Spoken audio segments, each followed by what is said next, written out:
Raditu billahi rabbah wa bil islam dina. Assalamualaikum warahmatullahi wabarakatuh. Siswa-siswi MAN 3 Sleman kelas 10 yang dirahmati Allah Subhanahu wa taala. Berjumpa lagi pada mata pelajaran Quran Hadis.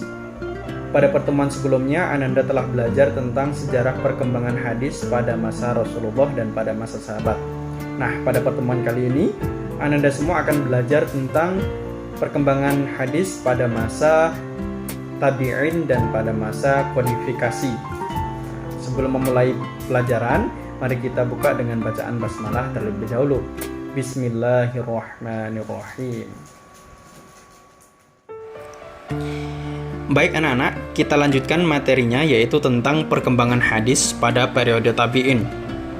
Berbeda dengan periode sebelumnya, pada periode ini Al-Quran telah berhasil dikumpulkan dalam satu mushaf, sehingga tidak lagi mengkhawatirkan bercampurnya periwayatan hadis. Nah, pada akhir periode masa Khulafaur Rasyidin, yaitu masa Ali bin Abi Thalib, para ahli hadis telah menyebar ke beberapa wilayah kekuasaan Islam. Tentunya ini memudahkan para tabi'in untuk mempelajari hadis-hadis dari mereka. Periode ini terjadi sekitar tahun 41 Hijriah hingga akhir abad ke-1 Hijriah.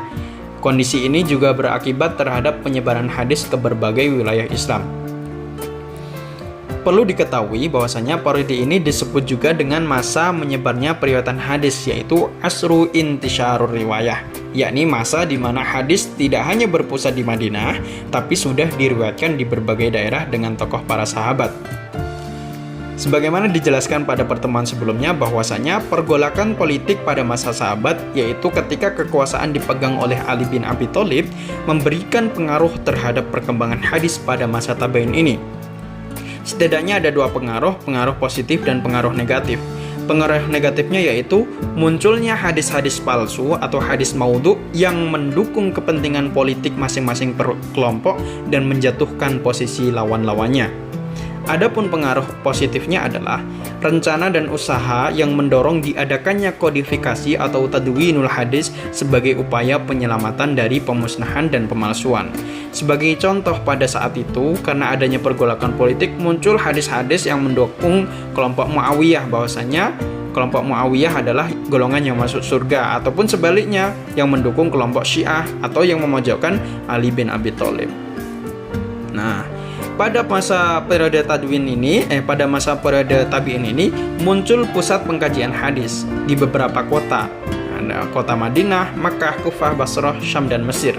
Tokoh-tokohnya pun beragam, dari tokoh sahabat dan tokoh tabi'in. Anda bisa baca sendiri nanti di tabelnya. Nah, pada periode tadwin itu artinya kodifikasi atau pembukuan. Jadi, pada periode ini mulai dibukukan hadis-hadis. Periode ini juga disebut dengan asrul kitabah wa tadwin. Kodifikasi atau tadwinul hadis dalam periode ini adalah pembukuan secara resmi yang didasarkan pada perintah kepala negara.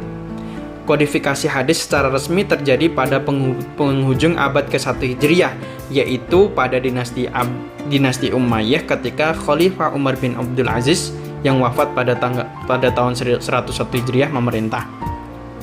Umar bin Abdul Aziz, beliau menginstruksikan kepada seluruh ulama pada saat itu untuk menghimpun hadis Nabi yang tersebar di berbagai wilayah Islam.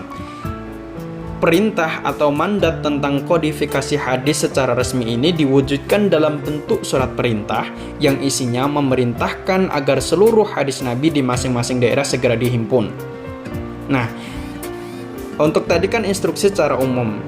Khalifah juga memberikan instruksi secara khusus yang disampaikan kepada dua ulama. Ulama yang pertama namanya Abu Bakar bin Muhammad ibnu Amr bin Hazm, yang merupakan juga gubernur Madinah, agar mengumpulkan hadis yang ada pada Amarah binti Abdurrahman al-Ansari, murid kepercayaan Siti Aisyah, dan Al-Qasim bin Muhammad bin Abu Bakar.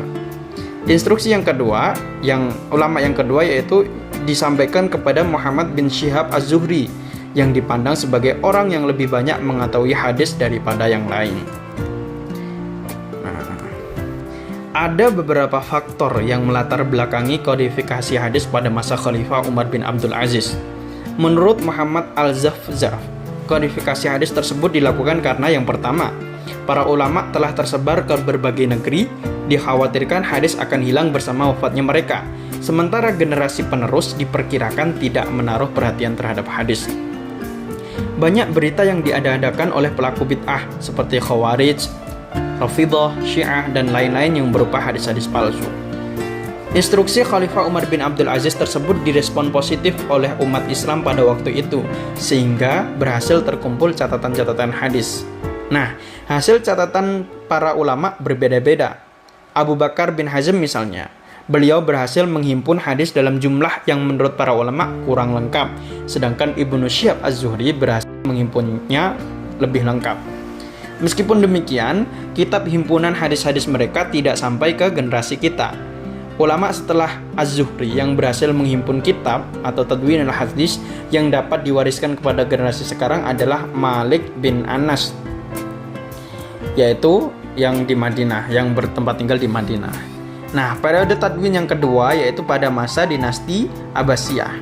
Masa kodifikasi dilanjutkan dengan masa seleksi hadis. Yang dimasukkan dengan masa seleksi atau penyaringan hadis ialah di mana upaya para mudawin hadis melakukan seleksi secara ketat sebagai kelanjutan upaya para ulama sebelumnya yang telah berhasil melahirkan kitab-kitab tadwin.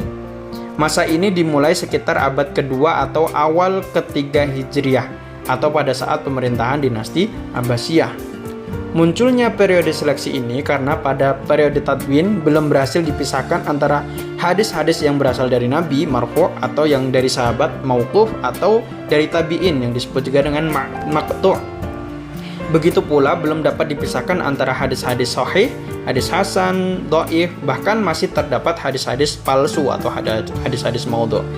Masa ini disebut dengan asrut tajar wa tashih wa tanqih, masa penerimaan, pentashihan atau pembetulan dan penyempurnaan.